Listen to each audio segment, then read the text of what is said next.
Hello and welcome to the Innate Gamer here with my Team of the Week Spotlight video, and that was a really excitable start to the video. And this Team of the Week, oh my god, it's fantastic. I really struggled to pull out three, highlight players, but I think I've picked the best three. You might disagree. If you do, leave who you like in the comments. I mean, there's an informed Jesse Rodriguez, the RM Castilla left mid. The Real Madrid B team Silva, he is going to go for a bomb. There's informed Donk, 74 overall CDM version. There's, who else is there? Second informed Higuain. It's just a fantastic... Pookie, informed Pookie. If anyone remember his last year's version, oh my god, that was an absolute tank. But these three I've picked out that I think are the best. So, let's start with Eto'o. The most overpowered player I think I've ever used on, well, I've used on FIFA 13 certainly. For what you pay for him, he is so good. And that's just his normal card I'm talking about.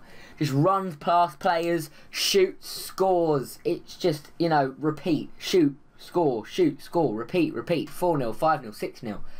Honestly, just build a Russian League team if you want a cheap sweat team. And if you've got a bit of cash, buy this guy, because look at those stats. 85 dribbling, 91 pace. An 85 shot. So he'll just be able to, jink in and out a couple players, burst away from another, shoot top corner, goal. Easy. 78 heading, so he's no mug in the air. You can nod him in if he needs to. So, to be honest, he looks like a fantastic striker.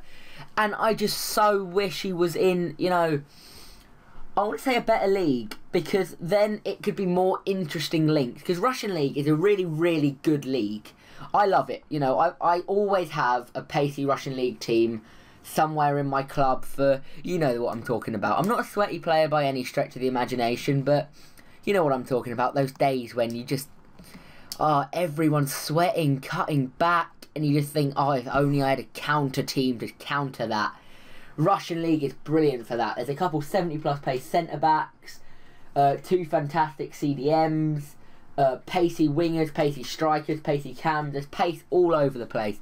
So definitely build that team. And I just wish but Premier League, there'd be more interesting links, because for Russian League it's always the same team, because they've got a very good core team, but then there's not many replacements. There's not much choice.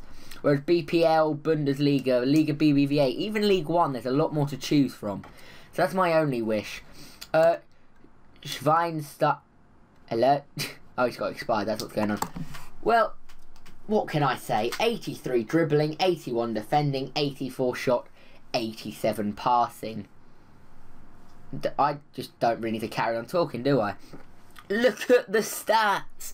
He is going to be so dominant in that CDM spot. And with 3-5-2 being such a dominant format, I've said dominant now, it's really lows. Being such a powerful formation this year, I think this guy could, imagine that, Bundesliga 3-5-2 teams are already OP. Now, just imagine him just sitting there, every time he tried to attack, he just ends it.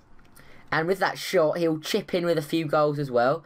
He won't just be a defensive man, a defensive player. And he just looks really good, and, oh, wow. I really want to use him, I'm tempted to go out and buy him and just stick him in a team, because he looks like such a tank. Now, Lloris, I picked him because his normal card is already probably the best keeper in the Prem. Depending on your opinion, you may say Hart. Some people say De Gea, just a normal card. For, a cheap goalkeeper, De Gea is probably the best option you have. But if you've got the coin to spend, his normal card is brilliant, but we're here to talk about his inform, not normal card.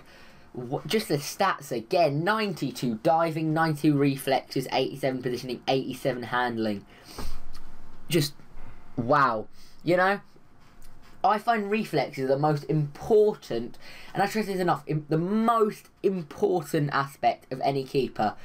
Because if their positioning isn't great, but they've got reflexes, they can come across, save it, If they haven't got great handling, they've still got the reflexes, they can just punch it away for a corner or just out somewhere. It won't go in. Positioning, not great, they can save it, The only issue is if they've got bad diving, then could be an issue, but I think decent reef diving, fantastic reflexes, you'll be okay. But this guy, 92 diving, 92 reflexes, and 87 positioning, is just an absolute mental, you know, mental stats to combine together. Because he'll be, one, in a fantastic position anyway, and even if somebody pulls off a cracking shot, he'll dive across, tip it over the bar, and because of those reflexes, even if it's really powerful, he'll just have it. And with that 87 handling, he could just pluck it out of the air. So this is, for me, this is just a quick question for you guys. If you're still watching, thank you so much. It means a lot. I've been, you may have noticed I'm a lot more, you know, not excitable. I'm a lot more energetic in the way I'm talking. Do you prefer this? Because I can do all my commentaries like this, you know, just, you know, fast, to the point. Whereas my trading videos are a bit more, you know, chilled, laid back, just me sort of chatting. Tell me which you prefer. Leave that in the comments. Or if you think a combination of both, this sort of energy for these sort of videos, and then a more chilled, laid back, you know, trading videos, that is completely up to you guys, because you're the viewers, you're the most important thing. And if you have enjoyed this video, please do leave a like. Do comment who you think the best player in the team of the week is, whether it be a silver guy, whether it's one of these three. And I will see you all next time.